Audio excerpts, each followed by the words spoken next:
Hi everyone. So I was just watching the webinar which was posted by the CBSE board, and it was for all the principals of schools who were present there. So they are posted on their YouTube channel. So I just got done watching it.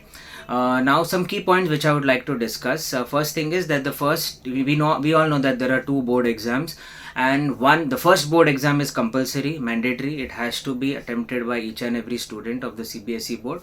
The second exam is optional. The second exam can be attempted only if you feel you might score better marks in some subjects, and you are allowed to appear only for 3 subjects.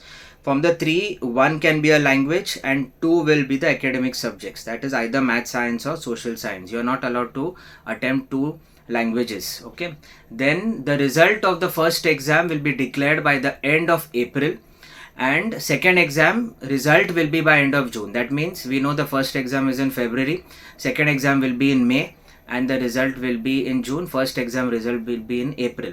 Now the list of candidates, that is the LOC portal, will be there. The CBSE board will post on their website immediately after the first exam, not after the first exam result. After the first exam is done, that is after the February exam is done, they will post it on their portal who all want to appear for how many ever subjects, again, that is in the second exam, which is in May. And they are not charging anything to just choose the subjects.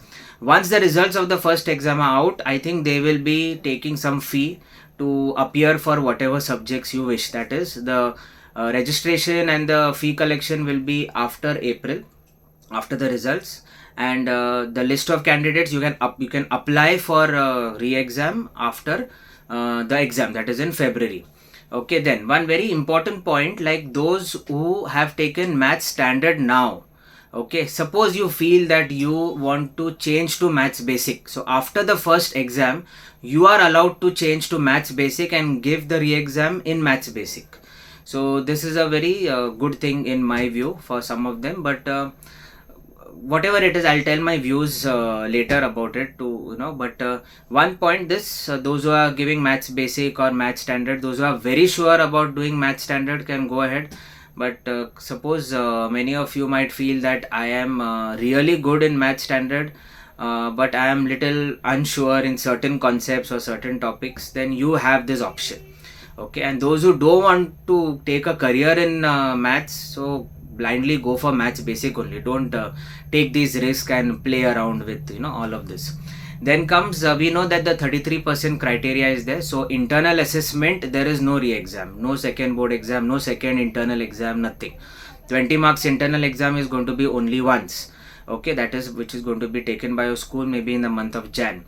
But the written exam will be done twice. So 20 marks internals, 80 marks written. So total you have to get 33% plus. If you get less than 33% together, then you are considered as giving a compartment, that is failed. Okay, then one more important thing which is good, that the higher of the two attempts will be taken. Okay, suppose in the first attempt you have got out of 80 60, and in the second attempt you get 70, so the 70 marks will be taken. Okay, so that is for the second attempt. Now the CBSE board has told one thing to all their principals, that there will be no coaching provided or no lectures or anything in school after their first exam. The only point which I found it little bit funny, you can say, that the principals have been told that just maintain a stress-free and supportive environment for those children who want to give an exam again. So not to provide any coaching, no mandatory coaching, not to force them to give the second exam, nothing. That is optional.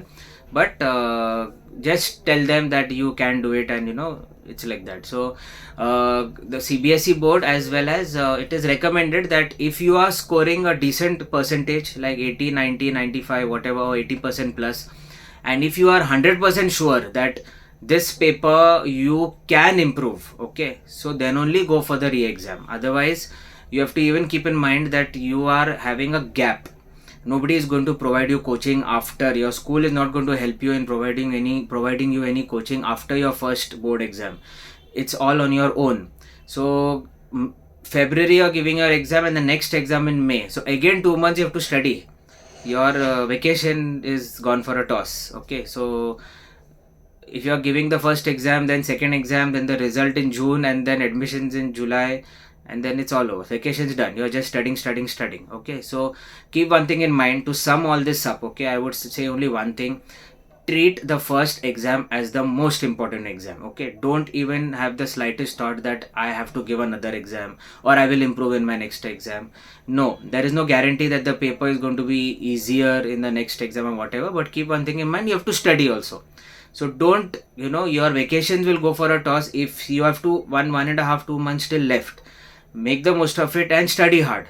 Don't think about the backup plan that the CBSE has given. That is what my view would be. And if you have scored a decent percentage, then you go ahead, improve in your 11th or 12th. Don't keep giving re-exams and re-evaluation and all of it. Okay, thanks everyone for watching. Bye.